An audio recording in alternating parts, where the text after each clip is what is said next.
সুপ্রিয় দর্শক, আসসালামু আলাইকুম। আমার কিচেনে আজকে দুটো রেসিপি তৈরি হয়েছে। সেই কিচেন থেকে আজকে দুটো রেসিপি আপনাদের সাথে শেয়ার করছি। আজকে করেছি সম্পূর্ণ কাতলা মাছের রেসিপি।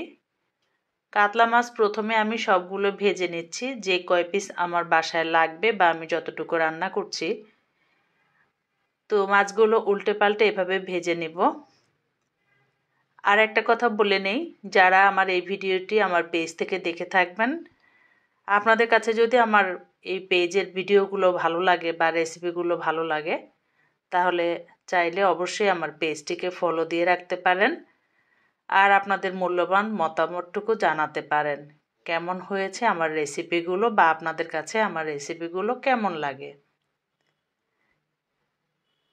আর যদি আমার ইউটিউব চ্যানেল থেকে দেখে থাকেন, তাহলে অবশ্যই আমার ইউটিউব চ্যানেলটিকে সাবস্ক্রাইব করে পাশে থাকা বেল অপশনটি প্রেস করে দিবেন। তাতে করে নতুন নতুন রেসিপিগুলো আপনাদের কাছে নোটিফিকেশন চলে যাবে সবার আগে।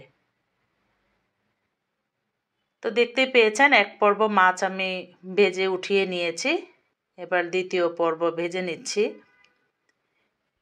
এভাবে অনেকগুলো মাছ আর কি ভেজে নিয়েছি। তো পুরো প্রসেসিং দেখালে কিন্তু ভিডিও অনেক লম্বা হয়ে যায়, যেহেতু দুটো রেসিপি করব। বেশ কিছু পেঁয়াজ কুচি এবং কাঁচামরিচ কুচি এখন আমি তেলের মধ্যে ভেজে নিচ্ছি। তেলটা হচ্ছে আমি যে মাছ ভেজে নিয়েছিলাম, যেই তেল রয়েছে সেই তেলের মধ্যেই কিন্তু পেঁয়াজ এবং মরিচটা দিয়ে তারপর ভেজে নিচ্ছি। এটা হচ্ছে মাছের দো পেঁয়াজা।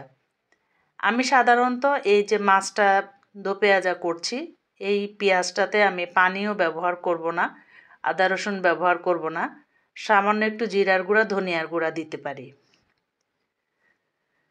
আবার অনেক সময় কিন্তু পানি দিয়ে সেটা ভুনা করা হয়, সেটা আবার একটু পেঁয়াজটা নরম হয়ে গেলে আমার কাছে ভালো লাগে না।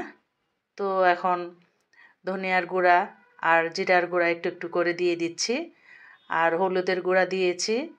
এখন সবার শেষে কিন্তু মরিচের গুঁড়াটা দিব। কেন দিব? মরিচের গুঁড়াটা যদি আগে দিয়ে দেই তাহলে কি হয়, মরিচের গুঁড়াটা পুড়ে যায়। তাতে করে রান্না করার সময় কিন্তু আমাদের খুবই হেঁচু আসে আর অসুবিধাও হয় আসলে। তো শেষ সময় দিয়েছি। বাস এই তো একটু ভেজে নিচ্ছি, জাস্ট, আর কিছু না। এর উপর এখন মাছগুলো দিয়ে উল্টে পাল্টে নামিয়ে নিব। আমি কিন্তু কোনো প্রকার পানি দিব না আজকে। তো এভাবে খেয়ে দেখবেন, কে কে আমার মতো এভাবে খান অবশ্যই কমেন্ট করে জানাতে পারেন। এখন আমি চলে এসেছি একটু তরকারি রান্না করার জন্য। আজকে সবজি নিয়েছি সিম এবং আলু। সিম আলু দিয়ে রান্না করব। তো প্রথমে একটু পেঁয়াজ কুচি দিয়ে আর সামান্য আদা রসুন বাটা দিয়ে একটু কষিয়ে নিলাম, দেখতেই পেয়েছেন। এবারে সামান্য পরিমাণে হলুদ দিয়েছি।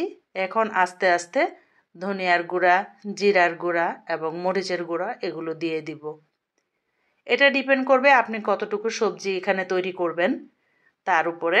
তো আমি 1 টিস্পুন করে দিয়েছি আমার সবজি অনুযায়ী। পরিমাণ মতো লবণ দিয়ে দিয়েছি। বেশ কিছুক্ষণ সময় ধরে এই সবজিগুলোকে উল্টে পাল্টে কষিয়ে নেব। এখানে আমি শিম নিয়েছি আধা কেজি আর আলু নিয়েছি 4টে। আলুর দানা হলো 200 গ্রাম হবে, মানে শিমের অর্ধেকটা ওজন পরিমাণ আলু নিয়েছি। আলু আসলে তরকারিতে দিতে হয় বাচ্চাদের চাহিদা অনুযায়ী। বাচ্চারা কিন্তু এই যে শিম আলু রান্না করেছি, এই তরকারি থেকে ঝোল এবং আলুটাই বেছে বেছে খাবে আর মাছ খাবে। তো ওরা শিমটা খেতে পছন্দ করে না, সেই অনুযায়ী আমরা শিম এবং আলুটা চয়েস করে নিয়েছি। চাইলে আপনারা এখানে কিন্তু ফুলকপি আরও ভিন্ন ভিন্ন সবজি চয়েস করে নিতে পারেন, যার হাতের কাছে যেটা থাকে। তো আমি আজকে শুধু শিম আলু দিয়েই রান্না করব, কারণ বিচিওয়ালা শিম দিয়ে তরকারি খেতে আমার কাছে খুব ভালো লাগে। দেখতেই পেয়েছেন কষিয়ে নিয়েছি, আর এবারে আমি পরিমাণ মতো ঝোল দিয়ে দিয়েছি, মানে আমার যতটুকু চাহিদা। তো এবারে মাছগুলো উপর থেকে বিছিয়ে দিব। আজকে আমি জিরার গুঁড়া দিয়েছি এই তরকারিতে, তাই আমি এখন আর ধনিয়া পাতা ব্যবহার করব না, টমেটো ব্যবহার করব না। আজকে এগুলো ব্যবহার করব না, শুধু শিমের ফ্লেভারটাই নেব তরকারি থেকে। দেখতে পাচ্ছেন তৈরি হয়ে গিয়েছে আমার তরকারিটা। আজকে আমার কিচেনে এই দুটো রেসিপি তৈরি হয়েছিল। কাতলা মাছের রেসিপি, একটা হচ্ছে দো পেঁয়াজা আর একটা হচ্ছে ঝোল তরকারি।